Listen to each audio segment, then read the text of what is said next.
If we had a migrant and asylum seeker plan that states those jobs that we are in high demand, we could expedite.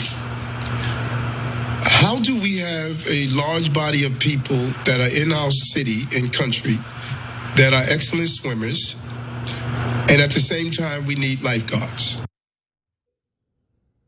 That's the mayor of New York City, and yeah, he said that with a straight face during a press conference.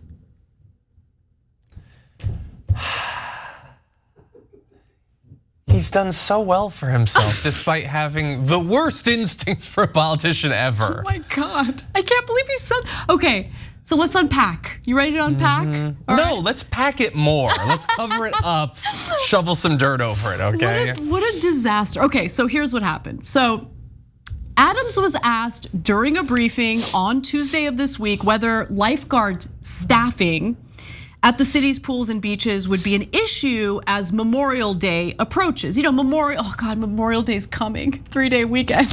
Can't wait. But anyway, put that aside for a minute. And look, that is a legitimate question and something to be concerned about, because 2 years ago, Governor Kathy Hochul, because there's a shortage of lifeguards, approved lowering the minimum age for certified lifeguards from 16 to 15. This has to do with COVID.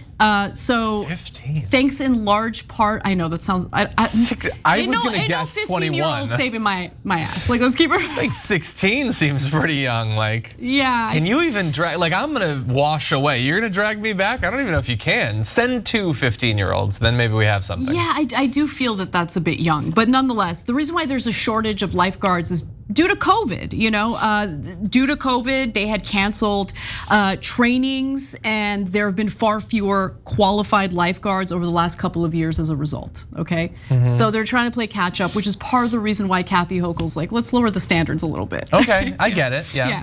Now, Adams wanted to make a point about the influx of migrants coming to New York City and barriers to obtaining jobs. Like, of course, they have barriers to obtaining jobs. It's part of the reason why you'll hear some Democrats demand that the Biden administration expedite workers' visas.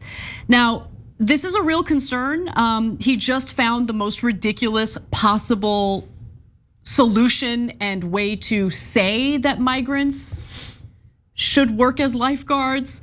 So here's more.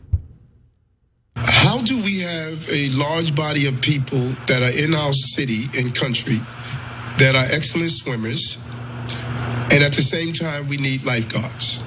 And the only obstacle is that we won't give them the right to work to become a lifeguard. That just doesn't make sense. But if we had a plan that say you have a shortage of food service workers and those who fit the criteria, we're going to expedite you. If you have the experience that you are a nurse, which you have a nursing shortage, and we would expedite you. And that's the same with lifeguards. So we have all these eligible people waiting to work with the skills we need to fill the jobs, but we're unable to allow them to work because bureaucracy is in the way. That just does not make sense. Pausing here to deliver some honest truth as we do in our news coverage as well. TYT is facing challenges, guys, as the entire industry is. You know who could make the difference? You. If you hit the join button below, it's gonna make all the difference and keep us in business. We appreciate you, thank you. Look, the overall message I get, and he's not necessarily wrong, right? But right. Why, Eric Adams? Like, why do you think migrants are excellent swimmers? Yeah. He's obviously referring to how some migrants enter the country and what they go through. So migrants enter America through either the Rio Grande or Pacific Ocean, something that many have, by the way, tragically died attempting to do. It's just, yeah, some people have done that. That's just such a weird stereotype to focus on and to take from these people are so desperate to get in that they are willing to do this dangerous crossing. They love swimming, man. They're the best swimmers. Can't get enough of the water. That's not the takeaway from that story. Second note, his explanation of the whole thing about how we need less bureaucracy took 10 times longer than it needs to. We have openings, we have people with the skills, let's get bureaucracy out of the way. That's the explanation. Took way too long. And then he proved that he doesn't need to do the stereotypes because he mentioned food service and nurses. Yep. He wasn't like, and we have a great body of people that are great ladlers. We have a huge body of people, great bedpan scrubbers. We understand that the jobs have specific components. Just tell us the job and tell us that you're letting people work. Tell us the job and make it clear that there are qualified, people who could fill that role. That's right? all we need to know. We don't need your commentary about migrants being excellent swimmers, which is obviously, yes, a stereotype and a generalization to say the least. Now, look, he's not wrong that there are some issues associated with the large number of migrants coming into New York City. The city's deputy mayor for Health and Human Services, Ann Williams Isom, said there are more than 197,100 migrants in New York City and 50,000 applications for asylum. So they're not, well, I mean, if they are all asylum seekers, only 50,000 of them have applied for asylum. The rest have not.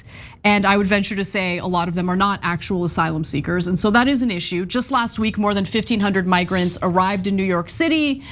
This is also a problem because of the fact that the federal government has essentially neglected this issue that local governments are having to grapple with without the resources necessary to grapple with it. More than 65,000 migrants are still in the shelter system in New York City and they want jobs. But currently, there is a 60-day shelter limit for migrant families, only 30 for individuals who must wait 6 months after applying for asylum before they can receive a working permit. And part of the reason why is because we have a lot of homeless Americans who need those shelter beds. And so they've had to come up with this solution of evicting people, migrants from these shelters after a specific amount of time, right? It's awful, I don't like it, but there's really no other choice because a lot of American citizens have been infuriated by the fact that they've lost services because of the migrant crisis. And the migrant crisis is real and the federal government has totally neglected their jobs in responding to it appropriately. Yeah, and I think, look, to whatever extent Joe Biden can individually, as the head of the executive branch, do something, he should. Beyond that, nothing is possible. There will be no bill that will provide funding. The Republicans would literally never support that. And since, as you identified, there is a problem. There's a lot of people, and theoretically, one way that you could sort of counterbalance the problem is, well, if we have all these jobs that desperately need people to work them, we don't have people to work them, then let's let these people use the skills they have. That would be a good thing. Except if you do that, even before they do that, literally coming out of this Eric Adams thing, I'm sure like every right-wing chud with a camera and a microphone is gearing up to scream about DEI and stuff. And Charlie Kirk's gonna be talking about how, well, if I get into a swimming pool and I see like a black lifeguard, I'm gonna be really nervous about it. So like there's this needless social component too, in terms of the culture war that theoretically could hit Eric Adams as well. I do think that streamlining some of this makes sense. It is possible that that work permit timeline was established for a very different situation in terms of the number of migrants. Right, yes. And might need to be updated. Yeah, you're right. And there's also the other side of that debate, and there are Democrats who argue this, that including, by the way, the Biden administration in the beginning of the migrant crisis, they didn't want to expedite the workers' visas because they were worried that it was actually going to draw more migrants to the country. That is the argument that they've made. I don't know how much merit there is behind that argument. What I do know is that our immigration system is undeniably broken. And what we are seeing from both Congress and the executive branch is really no genuine response to it. I mean, in the Senate, they worked on a pretty strict Republican pipe dream of a bill that Democrats were willing to sign on to. And then Trump came in and told them, no, do not pass this legislation. I want to campaign on the migrant crisis.